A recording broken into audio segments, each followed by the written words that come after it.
Assalamualaikum warahmatullahi wabarakatuh. Bismillahirrahmanirrahim. Alhamdulillahirabbil alamin. Wassalatu wassalamu ala asyrafil anbiya'i wal mursalin Sayyidina Maulana Muhammad wa ala alihi wa sahbihi ajmain. Alhamdulillah, kita bersyukur kepada Allah Subhanahu wa taala masih diberikan kesempatan, kekuatan oleh Allah untuk dapat menuntut ilmu, menambah pengalaman di Sekolah Tinggi Ilmu Tarbiyah State Al-Kifayah Riau. Kemudian salawat dan salam tak jemu-jemunya kita sampaikan kepada junjungan alam Nabi besar Muhammad sallallahu alaihi wasallam dengan mengucapkan Allahumma sholli ala Sayyidina Muhammad wa ala ali Sayyidina Muhammad. Mahasiswa dan mahasiswi kelas PGMI C19 ya. Pertemuan ini merupakan pertemuan pertama dengan saya dalam mata kuliah Tafsir dan Hadis Tarbawi.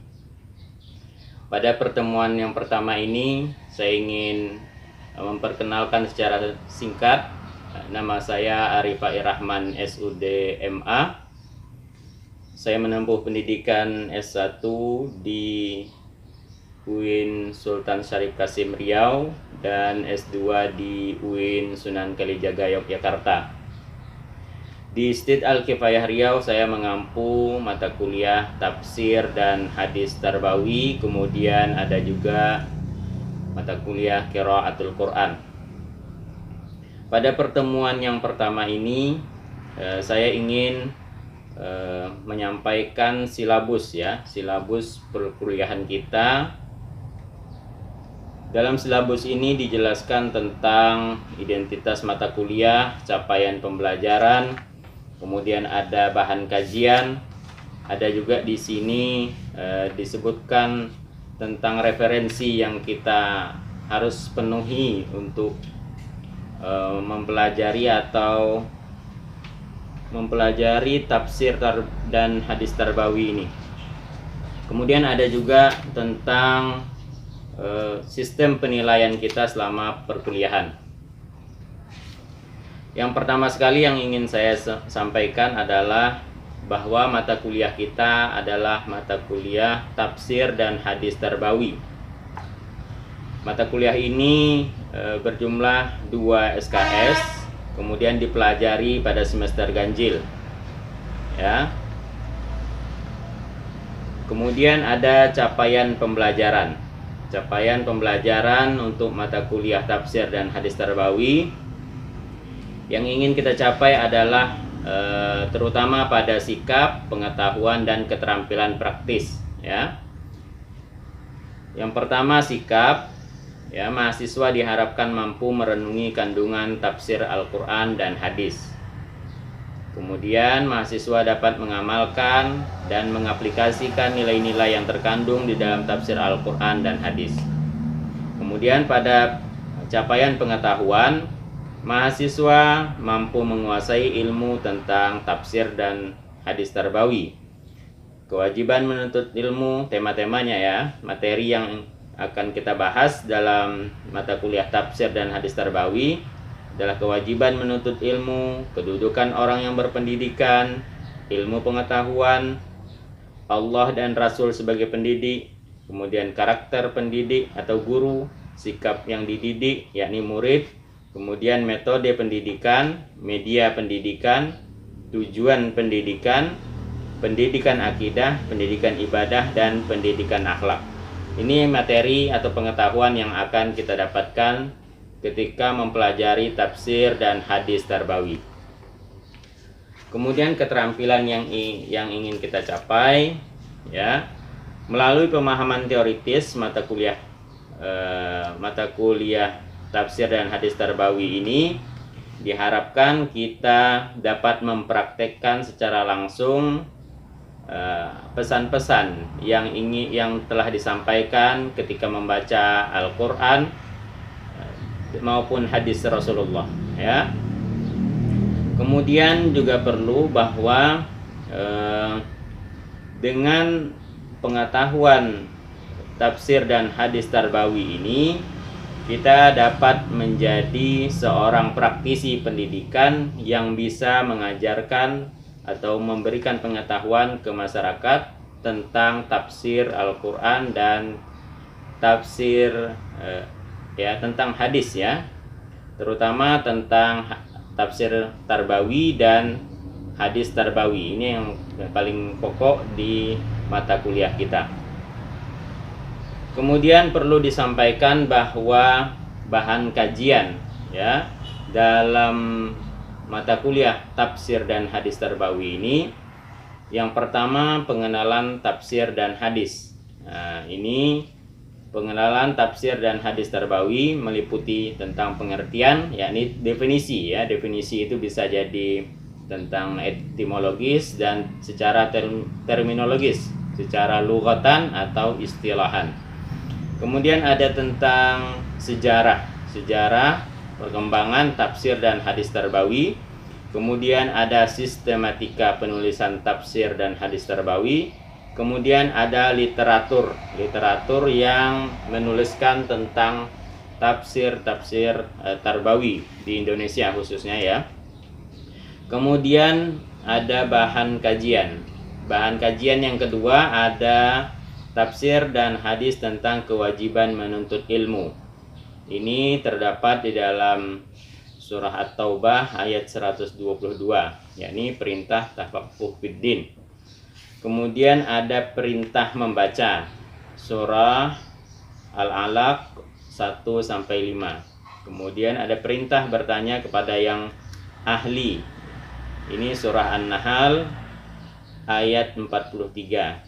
Dan juga ada hadis riwayat Ibnu Majah tentang kewajiban menuntut ilmu. Kemudian ada juga tentang yang bahan kajian kita, tafsir dan hadis tentang kedudukan orang yang berpendidikan. Nah, ini surah Al-Mujadalah ayat 11. Kemudian itu diangkat derajatnya, ya, diangkat derajatnya orang yang berpendidikan, diangkat derajatnya oleh Allah. Dapat ditemui dalam surah Al-Mujadalah ayat ke-11, ya.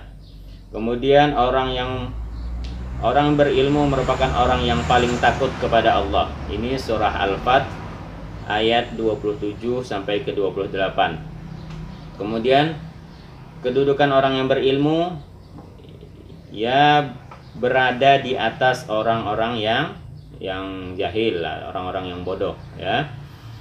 Ini surah Az-Zumar ayat 9. Kemudian ada hadis tentang kedudukan orang yang berilmu, itu hadis riwayat Ibnu Majah. An Abi Hurairah qala Rasulullah sallallahu alaihi wasallam, "Man yuridillahu bihi khairan yufaqihu fid din." Rawahu Ibnu Majah. Nah, ini hadis tentang kedudukan orang yang berpendidikan atau kedudukan orang yang berilmu, ya. Kemudian yang keempat ada tafsir dan hadis tentang ilmu pengetahuan. Nah, ini tentang bagaimana penciptaan alam semesta. Ini surah Al-Ghasyiyah ayat 17 sampai 20. Kemudian tentang keseimbangan alam itu Al-Muluk 1 sampai 5. Kemudian ada hadis riwayat Imam Muslim, ya. Hadis ini berisi juga tentang ilmu pengetahuan. Kemudian yang kelima ada tafsir dan hadis tentang Allah dan Rasul sebagai pendidik. Ya, Allah sebagai pendidik itu ditemui dalam surah Al-Fatihah ayat kedua, ya. Kemudian Allah lah yang mengajari Adam. Nah, Allah sebagai guru, sebagai pendidik pada Nabi Adam. Ini surah Al-Baqarah ayat 31 sampai 32. Dan kemudian ada juga hadis riwayat Ahmad, ya. Hadis riwayat Ahmad yang menjelaskan bahwa Rasul adalah seorang pendidik, terutama mendidik akhlak, ya. Yang keenam ada tafsir dan hadis tentang karakter pendidik atau guru. Nah, karakter yang harus dimiliki seorang guru adalah lemah lembut dan pemaaf. Ini dalam surah Ali Imran ayat 159. Kemudian karakter seorang guru adalah berkata yang lembut dan sopan. Ini surah Toha ayat 43 sampai 44. Kemudian akhlak seorang guru adalah seorang penyabar, ya. Ini surah Toha 139. Kemudian ada hadis riwayat Imam Al-Bukhari, ya, bahwa yang hadis ini menyatakan bahwa seorang guru harus memiliki karakter menyayangi atau mencintai muridnya, ya, dalam pengertian yang positif, ya. Yang ketujuh ada tafsir dan hadis tentang sikap yang dididik, yakni selaku seorang murid atau objek pendidikan, ya. Objek pendidikan itu dia seorang murid harus sabar dan patuh kepada gurunya. Ini surah Al-Kahfi ayat ke-69 sampai 70. Dan kemudian ada riwayat hadis dari Imam Muslim. Nah, ini juga berbicara tentang sikap seorang murid, ya. Yang kedelapan ada tafsir dan hadis tentang metode pendidikan. Metode pendidikan dalam Al-Quran itu ada metode perumpamaan, itu seperti dalam surah An-Nahl ayat 75 sampai 76. Kemudian ada metode hikmah, nasihat dan diskusi, itu surah An-Nahl 125. Kemudian ada metode kisah, itu surah Yusuf 111. Kemudian ada juga metode pendidikan di dalam hadis, ya, dalam hadis Rasulullah yang diriwayatkan oleh Imam Al-Bukhari. Nanti mahasiswa dan mahasiswi dapat melihat langsung di dalam silabus, ya, di dalam silabus ayat dan hadis yang menjadi pembahasan kita dalam mata kuliah tafsir dan hadis tarbawi. Kemudian ada yang kesembilan tentang tafsir dan hadis tentang media pendidikan. Nah, ini ada tentang buku, surah An-Nahl ayat ke-89, ada pena atau kolam, ini surah Qalam ayat 1, kemudian ada Al-Alaq ayat 4, kemudian media pendidikan juga berupa alam semesta, ini surah Luqman ayat 10 sampai 11, ya. Kemudian ada riwayat hadis riwayat Ad-Darimi. Nah, ini tentang perintah mengikat ilmu dengan menuliskannya. Yang ke-10 ada materi tentang tafsir dan hadis tentang tujuan pendidikan. Nah, apa tujuan pendidikan? Tujuan pendidikan terutama menjadi hamba Allah, ya, surah Az-Zariyat ayat ke-56. Kemudian tujuan pendidikan adalah menegakkan kebaikan dan mencegah kemungkaran. Ini ayat ke-110 dari surah Ali Imran.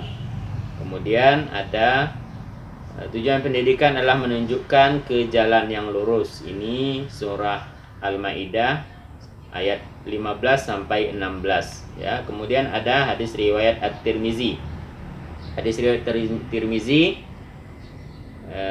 tentang tujuan pendidikan, yakni mengantarkan seorang pendidik ke keselamatan, yakni ke surga, karena sudah dijanjikan oleh Rasulullah bahwa orang yang menuntut ilmu akan dimudahkan jalannya ke surga, ya. Yang ke-11 ada pendidikan tentang akidah, ya.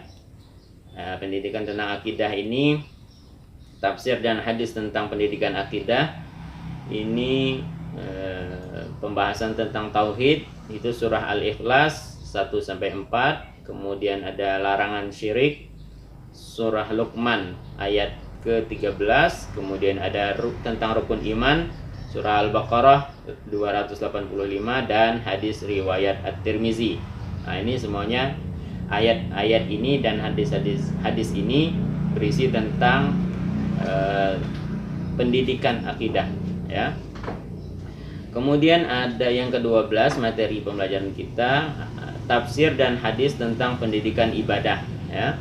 Pendidikan ibadah itu pertama sekali ada sholat, ini surah Luqman ayat 17.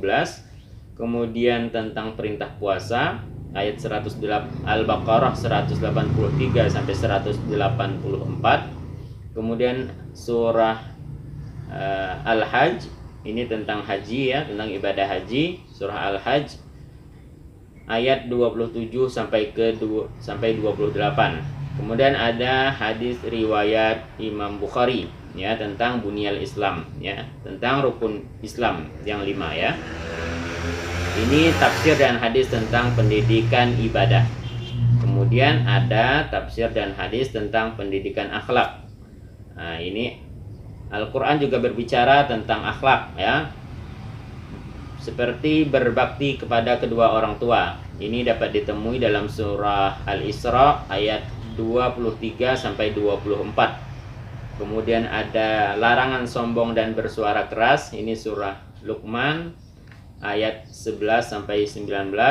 Kemudian ada larangan berprasangka buruk. Ini ditemui dalam surah Al-Hujurat ayat 12 ya.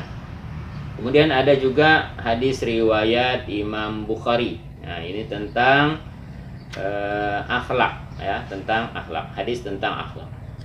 Nah, inilah pembahasan kita selama 1 semester di perkuliahan mata kuliah tafsir dan hadis tarbawi. Ya. Pada pertemuan ini saya menyampaikan silabus-silabus ini, materi-materi yang ada di silabus kita, inilah yang menjadi bahan kajian kita ke depan pada pertemuan berikutnya. Kemudian penting juga disampaikan bahwa dalam mata kuliah tafsir dan hadis tarbawi ini kita memerlukan beberapa referensi. Ada banyak sebenarnya referensi tentang tafsir dan hadis tarbawi ini ya. Terutama kitab-kitab tafsir. Di sini saya sebutkan tafsir fi Zilalil Quran karya Sayyid Qutb, kemudian tafsir Al-Maraghi karya Mustafa Al-Maraghi, kemudian ada tafsir Al-Misbah karya Muhammad Quraisy Shihab, kemudian ada tafsir Al-Azhar karya Buya Hamka, kemudian ada tafsir Al-Quran Al-Majid An-Nur karya Hasbi As-Siddiqi, kemudian ada banyak buku lagi, buku lain tentang tafsir dan hadis tarbawi, seperti buku tafsir ayat-ayat pendidikan karya Abu Dinnata, kemudian ada tafsir tarbawi mengungkap pesan Al-Quran tentang pendidikan, ini karya Ahmad Munir, dan seterusnya. Di sini ada 18 referensi ya, 18 referensi. Mungkin ada juga di luar 18 ini, silahkan untuk menggunakan referensi yang lain ya, selagi masih bisa dipertanggungjawabkan ya. Jangan copy paste dari internet atau lain sebagainya. Coba kalian merujuk ke referensi, ke buku langsung ya, atau ke jurnal ya, jurnal akademik ya. Kemudian perlu juga saya sampaikan tentang kriteria penilaian kita, tentang penilaian perkuliahan kita. Perkuliahan kita itu penilaiannya dibagi menjadi 4 komponen penilaian. Yang pertama ujian tengah semester, UTS ya. UTS ini persentasenya 35% ya, 35%.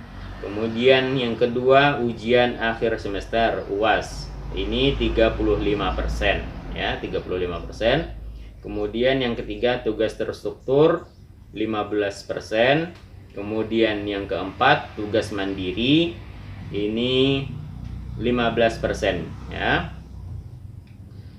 Tugas mandiri ini saya ambil dari keaktifan kalian. Bertanya, berdiskusi, atau menjawab pertanyaan. Nah, ini bisa saya ambil dari situ, tugas mandiri ya. Kemudian kriteria penilaian tadi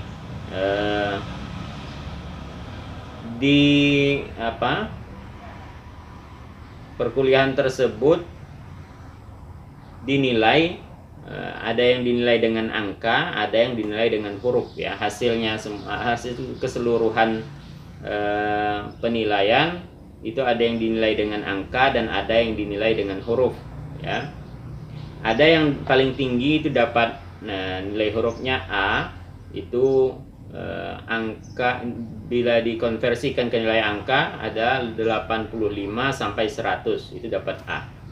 Kemudian 80 sampai 84 ini dapat A min. Kemudian 75 sampai 79 dapat B plus. Kemudian 70 sampai 74 ini dapat B. Kemudian 65 sampai 69 dapat B min. Kemudian 60 sampai 64 dapat C plus. 55 sampai 59 dapat C. Nah, untuk mahasiswa dan mahasiswi di mata kuliah tafsir dan hadis tarbawi, saya harapkan kalian jangan ada nilai yang rendah ya. Usahakan untuk berusaha semaksimal mungkin untuk mencapai nilai tertinggi. Bagaimana caranya? Tentu terutama masalah kehadiran itu perlu diperhatikan ya. Masalah kehadiran, masalah keaktifan, masalah tentu terutama juga mengikuti UTS ya, UTS dan UAS ya, UAS ujian akhir semester, kemudian juga tugas terstruktur dan tugas mandiri. Nah, ini yang penting ya. Inilah pengantar perkuliahan kita. Saya sudah membacakan silabus perkuliahan kita pada pertemuan pertama ini. Nanti akan saya share juga ini filenya di grup kita agar kalian bisa membaca dan memahami ya. Nanti juga akan saya perintahkan untuk membuat makalah ya, buat makalah, kemudian presentasi melalui membuat video presentasi makalah ya. Nanti akan kita bagi kelompok setelah selesai pertemuan pertama ini ya. Demikian pemaparan saya tentang silabus perkuliahan kita dalam mata kuliah tafsir dan hadis tarbawi. Saya akhiri, wabillahi taufik wal hidayah. Assalamualaikum warahmatullahi wabarakatuh.